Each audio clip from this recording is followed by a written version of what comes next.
Welcome to Self-Publishing with ALLi from the Alliance of Independent Authors. This week, it's our advice stream focusing on editing and design.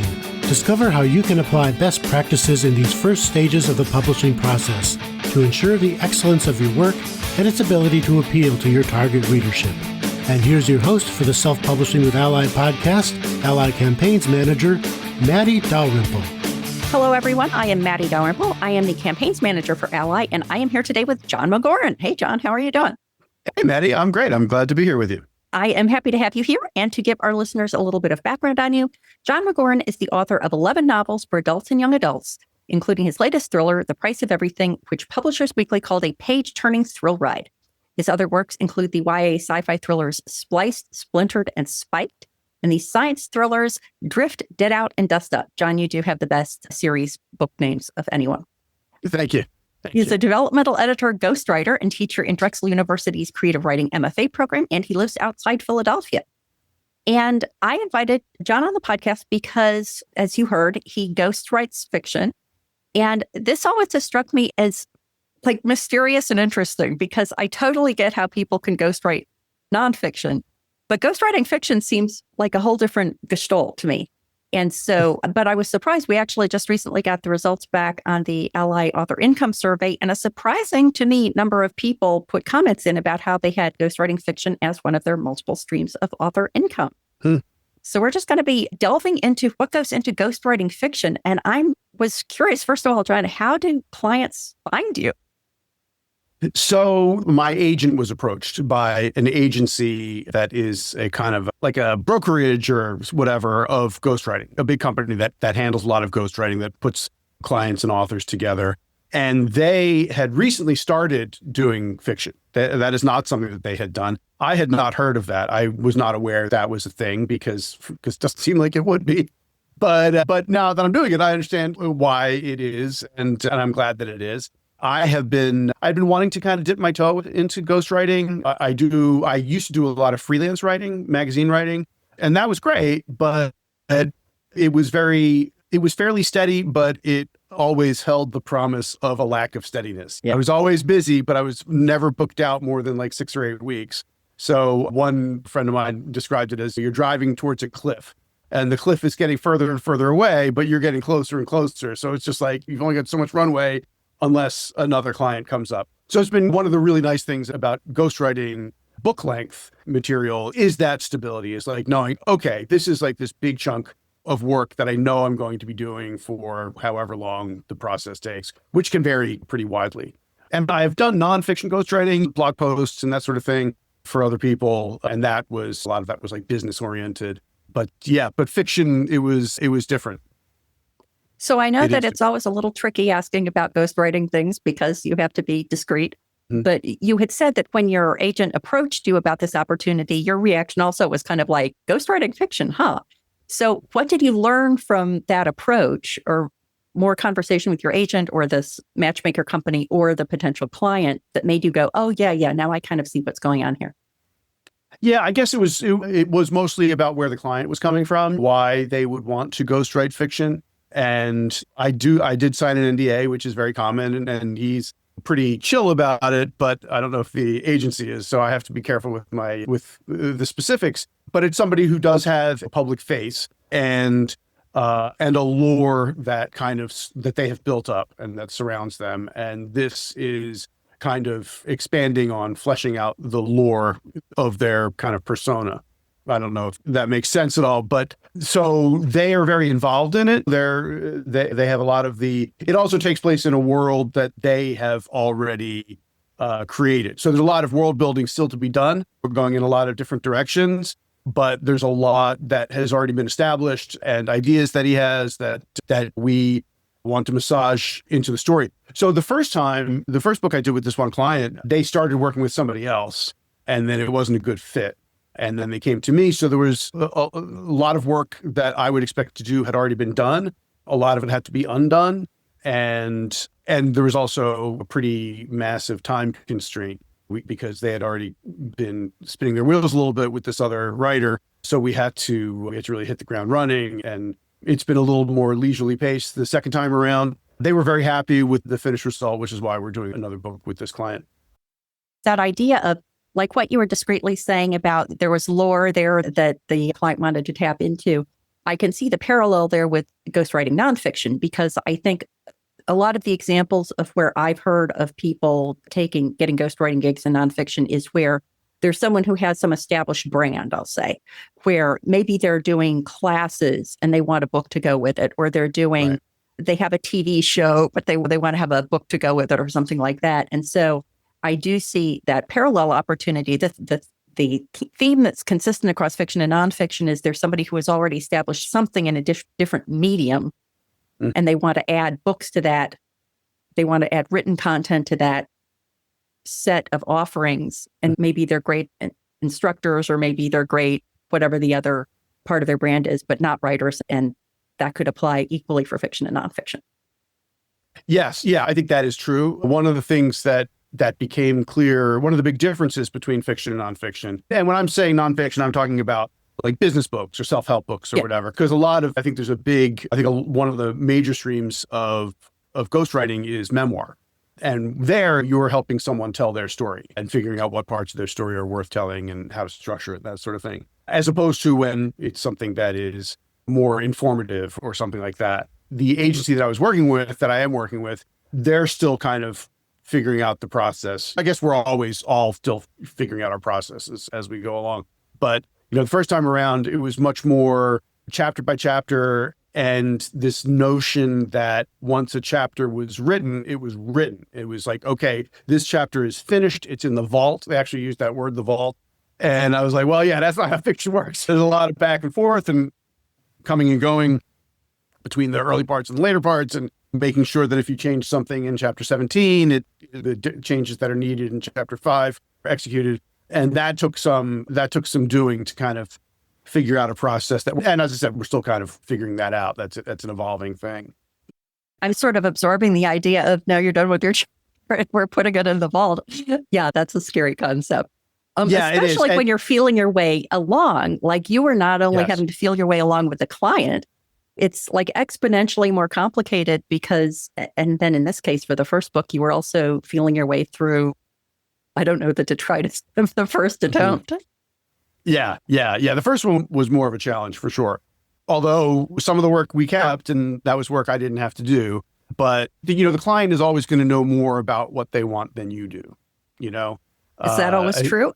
I think that is true. Yeah. I mean, I think that you can kind of steer them one way or another if something, and that's one of the other big challenges is if you disagree with the client about what's best for the story, the client wins. It's their story. And you present your case and say, well, I think it should be this because of this reason. And they're like, yeah, I think it should be this because of this reason. It's like, okay. And editing, it can be like that as well. I do a lot of developmental editing. And I know that as with all the editors that I've worked with at all the publishing houses that I've published with, you are not obligated to agree to 100% of the edits. I mean, if you can't push back on too much stuff, then you start getting a reputation for being difficult, or you might end up losing a book deal. And by and large, I've always been really lucky with my editors. I've agreed overwhelmingly with most of the stuff that they've said, but it's not their book. It's my book. Although they bought it. It's part of their book. Yeah, right. Exactly. It sort of is. But so there's always that process of negotiating what's best for the book and what's best for the book that they envision. Ideally, your visions will be very closely aligned by the time you start writing it. And one of the big parts of the process is outlining. Because of that, you have to have a very detailed outline so that you're both on the same page with everything, or as much as possible. But outlines are always just broad strokes, and the writing is the writing, and a lot of things come to light as you're writing them. Otherwise, the outline would be a draft. So a lot of the process is about getting onto the same page, having a finished story that kind of reads the same to all parties involved, so that everybody knows what it is you're trying to do and how you're trying to get there, and then executing it. But along the way, there are details to be hashed out.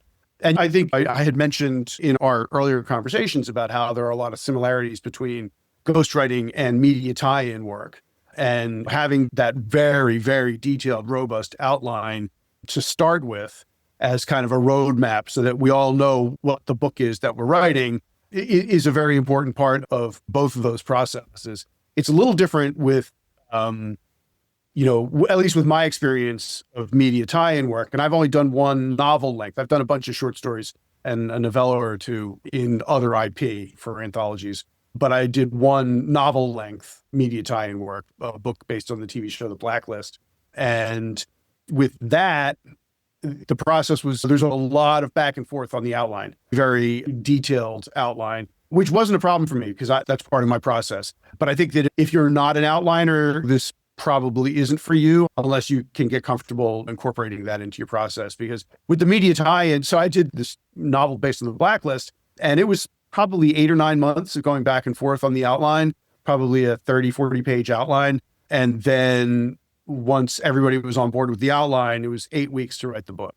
I mean, I'm a big outliner, but I also tend to take a little longer writing the book itself than that. But one of the differences was that in the ghostwriting world, you're doing it chapter by chapter with input from the client, and then also input from the editor who works for the agency that put us all together. I just jump in for a sec because I feel like a lot of there would be, I would imagine, very different scenarios that you were facing depending on the reason that the client was looking for a ghostwriter. So there would be a scenario where someone just has an idea and they're maybe good at storytelling or maybe not, but they want to get these words down on paper, but let's just say craft isn't their thing. Mm-hmm. And so they're looking for someone who's going to help them take this, maybe a very amorphous idea, and get it into book form. Like that would be one sort of very extreme version of ghostwriting, I would imagine. And then another one would be the person could do it themselves, but lacks the time to do it. And so they're asking you to do something that otherwise they would have the skill set and the knowledge to do, but they don't have the time to do. And I would imagine that the approach for those has to be quite different. Yeah, I would think it would be. I think there's another iteration of that is, it can be a fuzzy line between ghostwriting and like heavy editing, because sometimes there are scenarios where somebody has like a very rough first draft and like a very, very rough first draft that they want you to punch up into a finished first draft. And that is kind of a gray area, which does arise. But yeah, there is a wide variety of possibilities.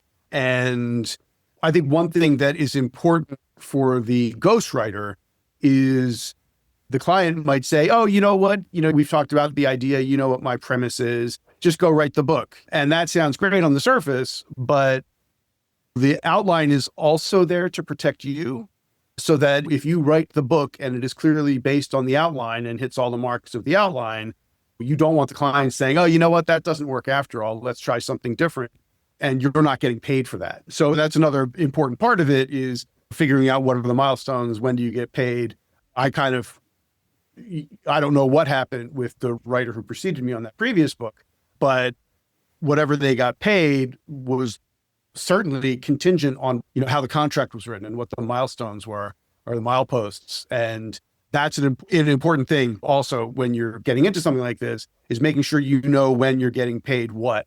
And making sure that the mileposts aren't too backloaded at the end of the process, in part because, if things go south and you have creative differences or whatever in a parting of the ways, you want to make sure that if you've been spending 3 months on this project, that you've gotten paid a concordant amount, but also you're clearing the decks. I mean, especially if it's like a rush, if you have to kind of push aside other work or forego other work in order to do this work, you've got to pay your rent and buy food. So you want to make sure that you're getting, it's not just the total amount, but the mileposts that are agreed upon. And you want to make sure that it's not too backloaded or too front loaded. I mean, if it's too front loaded, then it's up to you to, manage your money well, because you will have maybe gotten paid all but the last $5,000 or whatever. And all of a sudden the project is dragging on and you're not getting paid because you haven't done that one last thing, but you have already gotten paid for the earlier stuff. If it's too backloaded,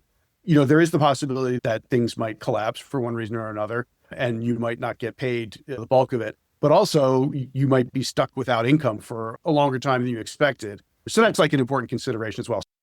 Well, it also makes me wonder if there are scenarios where it doesn't sound like this is true for your case, but maybe you've heard this or no, it's not the case, that ghostwriters would specialize in certain things. Like just as there are writers who love to outline and then they sort of slog through filling it in, and then there are the people who wing it and then fix it later. Like there could be people whose specialty became I don't even know if I can call it ghostwriting, but doing the outline and then turning it over to someone whose specialty is filling out that outline. Do you ever hear about ghostwriting being parceled out that way, or is it usually like the full package? Yeah, no, I have not heard of that. I mean, I could see it happening.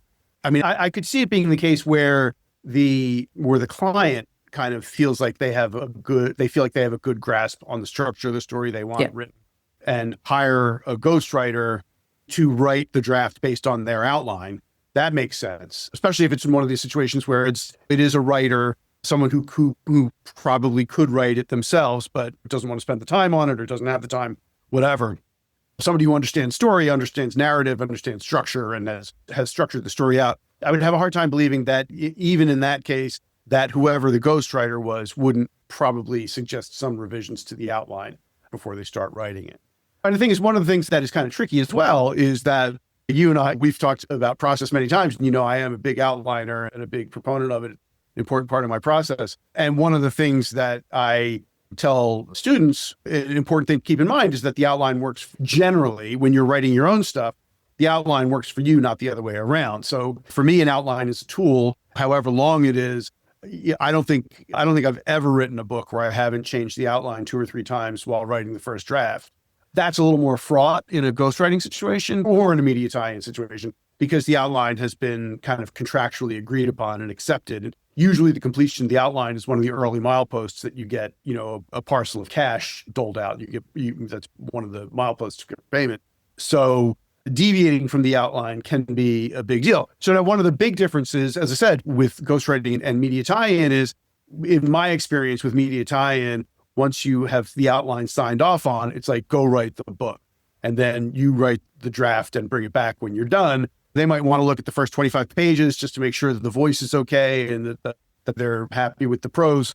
But with the ghostwriting, it is more of each chapter, and that can get pretty involved. Like right now, recently I was in a situation where I was writing chapter 36. I was waiting to hear back from the client on a first revision or a first look at chapter 35 and a second look at chapter 34 and a look at revisions that I had to make to chapter 31 in order to accommodate things in chapter 34 and 35.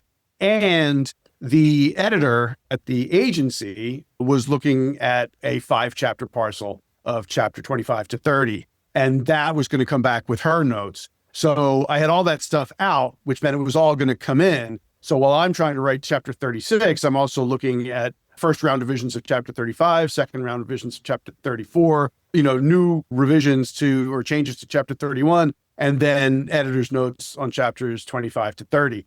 That can be a lot to kind of keep track of and keep your mind remembering where each chapter fits in and stuff. So, that part of the process can be a real challenge and probably more of a challenge for some people than others. So that might be the kind of thing that would be a deal breaker for some writers, depending on their process and their strengths and weaknesses. Well, it does sound as if I would think that having this agency, like I imagine there are a certain number of ghostwriters who are contracting directly with a client versus the scenario you're describing where you're working with a client through an agency, which on the one hand introduces yet another set of eyes that you're trying to make happy. But on the other hand, I would think that having that, I'll just ask, do you find having that layer between you and the end client in what ways is that beneficial and in what ways is it problematic? Well, it is both. Because the client and I are working so closely together on each chapter, our eyes are never really that fresh. So kind of getting some fresh editorial eyes on what we're working on is very beneficial. And I guess kind of you could do that with the traditional publishing, relationship with a writer and an editor. They usually get involved at the end. So you write the first draft and then they beat you up with lots of notes and then you revise it and, rinse and repeat. With this, because you're both working so closely together on each chapter, you don't get that. But yeah, so you're working with the editor the way we're doing it with this go around, it's in 5-chapter chunks. So they are fresh. They are fresher eyes, and they do pick up things that might otherwise have been baked in until the final edit. But it does slow things down a lot. It can be a matter of too many cooks, having three people kind of collaborating. And, if any two of those parts kind of disagree on things, that can be a little tricky. That hasn't happened too much, but it does bog down the process. When you're working on the scenario I just talked about, where I'm writing chapter 36, I can get a nice head of steam up, and then I have to stop and go back to these other chapters, sometimes going back 6, 7, 8 chapters, and then having to take time to address the editorial notes or revisions or edits or whatever, and then trying to come back and okay, where was I? And that can be a drag, but it's part of the gig. When this book is done, is the agency also a publisher? Are they going to publish it? Will they then shop it out to publishers? Will it be indie published? What is going to happen to the final product? Yeah, it varies. It varies with each project. Some have a publisher already in place. This agency does have a literary agency arm, and I think they might have a hybrid publishing arm. I'm not sure, but they offer a lot of services in-house. People are free to take advantage of them or not. So it runs the gamut from the client self-publishing, the client hybrid publishing, the client already having a traditional publisher attached and committed, or the client planning on sending it to an agent or planning on having their agent send it to a publisher. I mean, it really does run the gamut. And they all have strengths and weaknesses. I have some clients who do a lot of live events. And that is the vast majority of sales are through the live events. So it makes sense for them to publish themselves and not cut a publisher in on it. I mean, you're very familiar with that calculus, and it, sometimes it does. It makes a lot of sense. There's as many different projects, there's that many different calculi. So it is very individual. And one of the things we had talked about was the idea of playing in someone else's sandbox. I know we're kind of shifting gears a bit from the business side to the craft side, but just talk a little bit about what have been your favorite and least favorite parts about playing in someone else's creative sandbox. Yeah, on the face of it, just broadly, I love it. I mean, I love to write my own stuff. The premises, the kind of the plot ideas that are the initial core ideas of my books are very dear to me. It's very important to me. It's a very important part of my process. And it's a lot of the big portion of the joy that I get out of writing is seeing these ideas that I think are really interesting, fleshed out into cool stories. But I think it's great to kind of play, when I was a musician, it was playing somebody else's music instead of your own. It was great. Playing different styles that you aren't familiar with or used to. I think it's fun. It can be a real challenge. I think it's really good for you as an artist. I think it really helps fill your toolbox with new and different tools and kind of make you aware of different ways of doing things. And, a lot of writing, the nuts and bolts of prose is not being repetitive. And that's one of the things that can be a real challenge because, it's there's only so many ways to attribute dialogue. There's only so many ways to transition all flashback. The more ways you have of doing all the different things, the more tools you have at your disposal when you run into a problem, which you will. So I love that. And I love that aspect of it. I love kind of having a wider and wider comfort zone with the kinds of things that I'm comfortable writing. One of the big challenges is when, the book is the client's book. You are not taking their idea and writing your book. You are writing their book. And inevitably, there are going to be times when you will feel very strongly that the best thing to do at this juncture for this plot point or this character issue or whatever is A, and the client is going to say, no, we're going to do B, and that's it. And kind of getting comfortable with doing it the way they want it done, not the way you think is best, because you're not writing your book, you're writing their book. And, once you get used to it, it becomes second nature. And having written freelance, so writing in the authorial style of the different magazines, writing media tie-in stuff, kind of capturing the voice of the different shows, you get used to it, but you have to get used to it because it can really stick in the craw a bit. Because obviously you want it to be the best work possible. You always do. So yeah, that can be a real challenge. I always thought that a challenge of ghostwriting is you do all this work and you don't get to see your name on the cover. But I suppose in those circumstances where you wanted A and they picked B, maybe that's exactly a silver lining. You're not in the position of having to defend the choices that were made once you've made your pitch to the client and they've made the final decision. Exactly. And I mean, I will say, absolutely, I am proud of all the books that I've written, mine or other people's, but that makes it easier. It makes it easier to get over yourself, but that is the structural reminder that this is not your book. So it makes it easier to say, okay, well, we'll go with B because you want B, even though I think A is best. And it makes it easier to accept that because my name's not going to be on it. But also, it's just like a constant reminder. Oh, right, my name is not going to be on it. This is not my book. This is, kind of it is, but it's not. It's somebody else's book. Yeah. Well, in terms of if people are listening to this and they're intrigued, I think that we've already sort of talked about or implied some of the things that say, is ghostwriting going to be or not going to be a good match for a certain kind of person?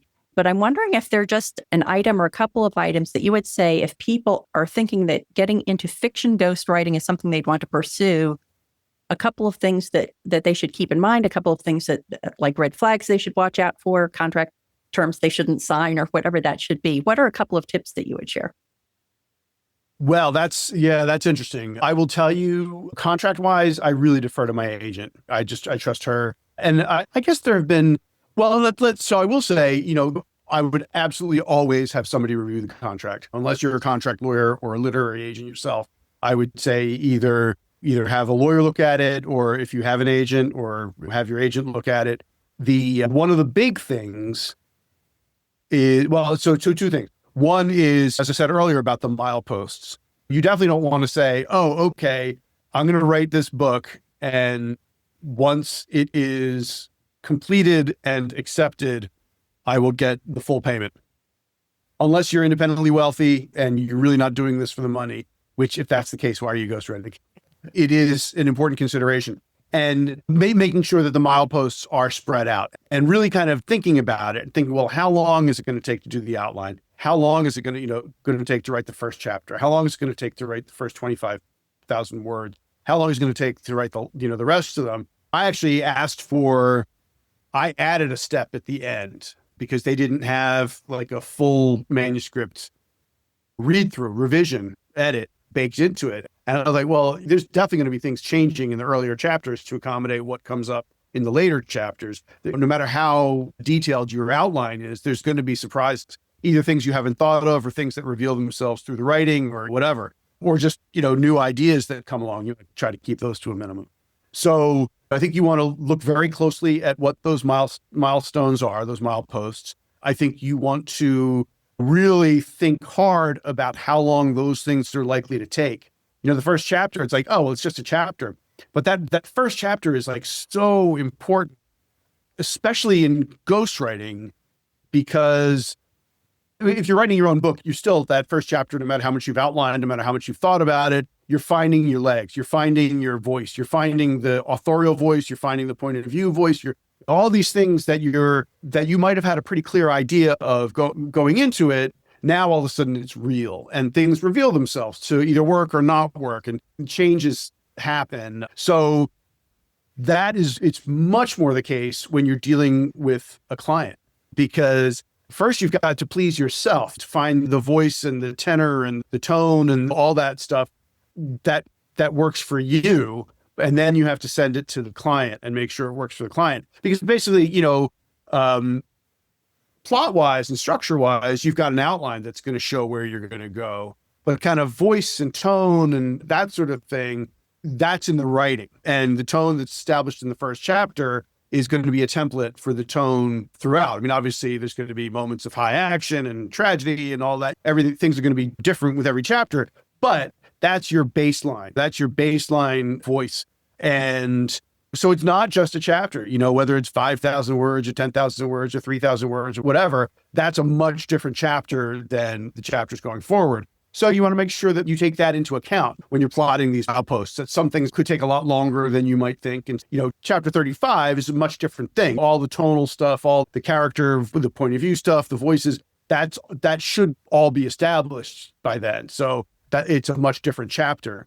The other thing, and this did arise recently, is the word count and overages. And we were in a situation where the client, we agreed on a target word count for the book, but by the time we had the outline approved, It was like, this is a bigger book. This is going to be a lot longer. And from the beginning, the client and the agency were both, we were all like, that's fine. We're all comfortable with this. And they assured that I would get paid commensurately for the additional word count. And I suggested from the beginning, well, let's hash that out now. And they're like, we'll hash it out later. And it ended up being, just time-wise, we needed to get going. So we started getting going. And sure enough, we ran into a bit of a wall when we had to kind of renegotiate when we exceeded the word count. And as it turned out, I had some stuff some other stuff I needed to do that I'd been kind of pushing aside. So it was great. I got to do some revisions on a novel of my own that I'd been working on and, do some editing work that had been pending. But for a month, we had to cool our jets on the project while we were going back and forth. So I think you do want to be as clear as possible about all the contingencies from the beginning so that, if and when those things happen, everything doesn't grind to a halt. Because, in this case, it was not a big problem for the client, but it could have been. And the agency was fine about it, but they might not have been. And I had other things to do, but I might not have. And it might have been a real problem, kind of having everything come to a screeching halt for a month while we hash things out. Now, that said, I think, one thing that I meant to say earlier, you had asked about the kind of the pros and cons of having an agency involved. I have a great relationship with my literary agent, and I trust her implicitly. But it's great not ever having to talk business with my publisher, with my editor, that our relationship is just about the work. It's just about the creative output. And so that if there's a financial disagreement or whatever, and sometimes that if you're signing in a traditional publishing deal, when say you write the first book and it's a 1-book deal and they're like, hey, we want books 2 and 3, now you already have this creative relationship and now it's time to negotiate money again. It's great not having to be a part of that. And in part because I'm terrible at it, but also just because it's icky. It is by nature. I mean, it's not icky, but it is by nature, it is adversarial, and your editor becomes your creative partner. You don't want to have an adversarial relationship with your partner. So it's the same thing in ghostwriting. It's trickier because you do have a trickier relationship with your client because it's a little fraught, like for the things we've talked about. It's like they might choose to do things that you disagree with, and you might see things differently and whatever. You have to work through those and get through those. I don't want to be injecting an adversarial financial negotiation into the middle of that. So I think that's why it's best to have like overages and all that sort of thing agreed to at the beginning. But also just for me, I like having that agency there. Of course, everybody who's involved is getting paid. So I could totally see somebody who is used to working without an agency saying, yeah, that sounds great, but I'd rather have the money, the percentage that they're taking. And that's a pretty compelling argument. Yeah, for sure. It's definitely an individual decision, but I would totally be with you to say that I'd be willing to give up a certain amount of money to have somebody who's not only willing to step into that role, but an expert in stepping into that role that probably could end up you might end up with more money in your pocket because even if you're paying the third party, the third party knows how to handle it and they can bring that expertise to bear. Absolutely. And also, they're professionals. So when I say adversarial, I mean, structurally it is, but they do this all the time. They're friends, they hang out at conferences and stuff like that. So it is adversarial and they are each advocating for their respective positions, but it's not that adversarial.